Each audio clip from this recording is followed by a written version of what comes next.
ಐತಿ ಅಷ್ಟು ಎಕ್ಸಾಮ್ ಸರಿಯಾಗಿ ಬರೆದು ಪಾಸ್ ಆಗಿ ಫೇಲ್ ಆಗ್ಯಾನಂತ ಇದು ಮಾಡ್ಕೋಬೇಡ.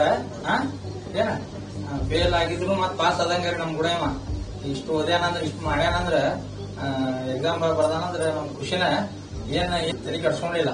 ಆದ್ರ ಧೈರ್ಯ ಕೊಡ್ತೀವಿ ಮಕ್ಕಳಿಗೆ ಅಷ್ಟೇ.